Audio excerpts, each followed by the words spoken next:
الحمد للہ رب العالمین والصلاة والسلام علی نبینا محمد صلی اللہ علیہ وسلم وعلی آلہ واصحابہ اجمعین ومن تبعہم بإحسان الی یوم الدین۔ معزز سامعین کرام، اس بات کا تذکرہ چل رہا ہے کہ اللہ تعالی نے نبی صلی اللہ علیہ وآلہ وسلم کو سارے جہاں کے لیے رحمت للعالمین بنا کر بھیجا ہے، اور اس سلسلے میں بہت سارے واقعات، بہت ساری باتیں جو نبی صلی اللہ علیہ وآلہ وسلم سے مروی ہیں آپ کے سامنے پیش کی گئیں۔ اب آئیے دیکھتے ہیں کہ خلفاء و صحابہ رضی اللہ عنہم کے قولی و عملی نمونے اس سلسلے میں کیا ہیں۔ نبی اکرم صلی اللہ علیہ وسلم کے تربیت یافتہ صحابہ حضرت عمر فاروق، ابن عمر، ابو درداء رضی اللہ عنہم اور حضرت عمر بن عبد العزیز رحمہ اللہ کے بھی کئی ایسے واقعات طبقات ابن سعد، سنن بہقی، مسند احمد اور کتاب الزہد امام احمد میں مذکور ہیں۔ طبقات ابن سعد میں حضرت مسیب بن دارم بیان کرتے ہیں کہ میں نے حضرت عمر فاروق رضی اللہ تعالیٰ عنہ کو دیکھا کہ انہوں نے ایک اونٹوں والے کو چوٹ ماری اور ساتھ ہی فرمایا کہ تم اپنے اونٹوں کے ساتھ کیا معاملہ کرتے ہو؟ لم تحمل علی بعیرک ما لا یطیق، تم اپنے اونٹ پر اتنا بوجھ کیوں لادتے ہو جو اس کی طاقت سے زیادہ ہے۔ یہ حدیث الصحیحہ میں آئی ہے۔ علامہ ناصر الدین البانی رحمۃ اللہ علیہ کی کتاب جلد 1 صفحہ 35-36 پر انہوں نے اس کا ذکر کیا۔ گویا کہ عمر فاروق رضی اللہ تعالیٰ عنہ نے بھی اس اونٹ کے پالنے والے سے کہا کہ تم اپنے جانوروں پر اس قدر بوجھ لاد دیتے ہو جو کہ وہ اٹھا نہیں سکتے، ایسا تمہارا کرنا درست نہیں ہے۔ اسی طرح سنن کبریٰ بہقی میں ہے کہ حضرت عمر فاروق رضی اللہ تعالیٰ عنہ نے ایک آدمی کو دیکھا جو بکری کو لٹا کر چھری تیز کر رہا تھا۔ انہوں نے اسے اپنے درے سے معمولی انداز سے مارتے ہوئے فرمایا، اتعذب الروح الا فعلت هذا قبل ان تاخذها، کیا تم اس کی روح کو 2 مرتبہ تکلیف دینا چاہتے ہو؟ یہ کام یعنی چھری کو تیز کرنا تم نے پہلے ہی کیوں نہ کر لیا؟ یہ سنن بہقی کی حدیث ہے۔ اور نبی صلی اللہ علیہ وسلم سے بھی اسی طرح کا ایک واقعہ پیچھے ذکر کیا گیا کہ آپ نے کسی کو دیکھا کہ بکری کو لٹا کر اس کے گردن پر پاؤں رکھ کر چھری پتھر پر تیز کر رہا ہے، تو آپ نے فرمایا، اے میرے بھائی، کیا تو اس بکری کو کئی مرتبہ مارنا چاہتا ہے؟ کیوں نہ تو نے اپنی چھری کو اس کو لٹانے سے پہلے تیز کر لیا؟ گویا کہ جس جانور کو ذبح کرنا ہے، اس کا معنی یہ نہیں کہ جس طرح چاہیں آپ اس کو ذبح کر لیں، بلکہ اس کے ساتھ بھی احسان کریں۔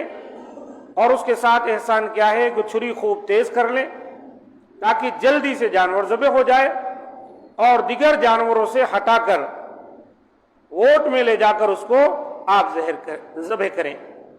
اگر اوٹ سے ہٹا کر آپ تمام جانوروں کے سامنے اس کو ذبح کرتے ہیں، دیگر جانور اس کو دیکھ رہے ہیں یا وہ جانوروں کو تک رہا ہے، تو یہ آداب ذبیحہ کے خلاف ہے۔ نبی صلی اللہ علیہ وسلم نے ان تمام باتوں سے روکا ہے۔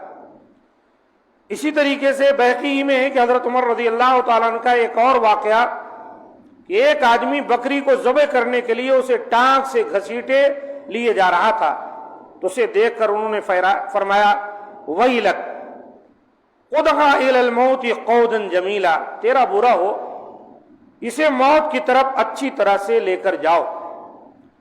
آج کل ہم دیکھتے ہیں جن جانوروں کو ذبح کرنا ہوتا ہے، لوگ عجیب و غریب طریقے سے ان کو پکڑ کر لے جاتے ہیں۔ آپ نے دیکھا ہوگا مرغیوں کو لوگ 10-15 مرغی اس طرف باندھ کر گاڑی پہ لٹکا دیتے ہیں، یا بکرے وغیرہ کو الٹا لٹکا دیتے ہیں۔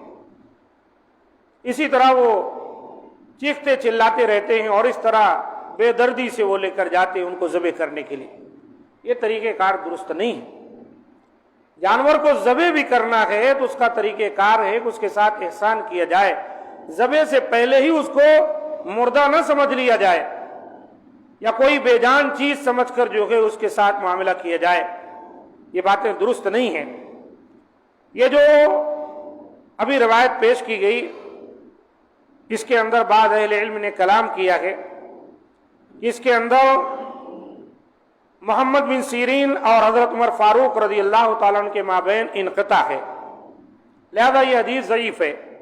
لیکن اسی مفہوم کا ایک اور اثر بھی سنن کبریٰ بہقی میں ابن سیرین رحمہ اللہ سے مروی ہے کہ اسی طرح بکری کو گھسیٹے لیے جانے والے شخص کو دیکھ کر انہوں نے فرمایا تھا، سقھا لا ام لک الی الموت سوقا جمیلا، تیری ماں نہ ہو اسے اچھے طریقے سے سوئے مقتل لے کر جاؤ۔ الصحیحہ میں بات آئی، یعنی عرب کے لوگ اس طرح کہا کرتے تھے کہ تیری ماں نہ ہو، یعنی وہ اس کو کہتے تھے گویا کہ تو برباد ہوا یا تو ناسمجھ ہے۔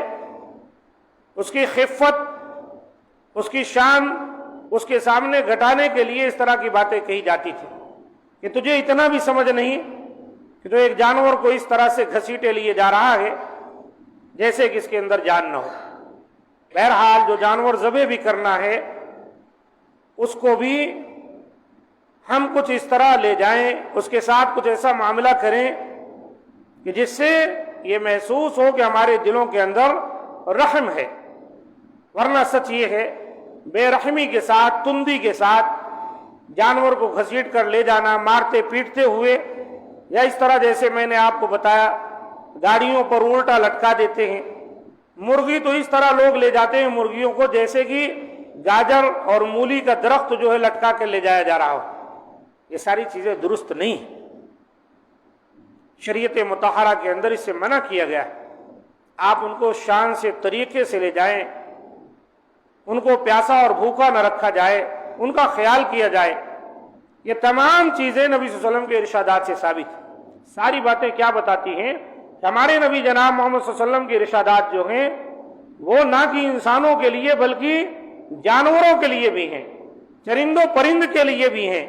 ہر جاندار جس کے دل ہو سینے کے اندر، سینے میں جس کا دل ہو یا جو جاندار ہو، اللہ کے رسول نے کہا اس کے ساتھ تم خیر کا معاملہ کرو، تمہیں اللہ تعالیٰ اس پر اجر دے گا۔ کہاں یہ تعلیمات اور کہاں وہ لوگ جو نبی صلی اللہ علیہ وسلم کی شان میں اور آپ کے متبعین کی شان میں ایسی ایسی باتیں کہتے ہیں کہ گویا یہ بڑے سفاک ہوتے ہیں، قاتل ہوتے ہیں، دہشت گرد ہوتے ہیں۔ یہ تمام باتیں سراسر غلط ہیں۔ جو نبی جانوروں کے حقوق بتائے، بھلا وہ انسانوں کو مارنے یا ان کا خون بہانے کی کیسے اجازت دے سکتا ہے؟ اور حقیقت یہی ہے کہ آپ نے اس طرح کی اجازت قطعی نہیں دی ہے۔ ایک الگ بات ہے کہ میدان کارزار میں کوئی لڑنے کے لیے خود ہی آمادہ جنگ ہو تو اس سے دو دو ہاتھ کیے جائیں، وہ الگ معاملہ ہے، ورنہ اگر بیٹھے ہوئے لوگ ہیں تو ان کے ساتھ اس طرح کا معاملہ نہ کیا جائے۔ انشاءاللہ باقی باتیں اگلے دروس میں آتی رہیں گی۔ هذا ما عندي، سبحان ربك رب العزة عما يصفون وسلام على المرسلين والحمد لله رب العالمين۔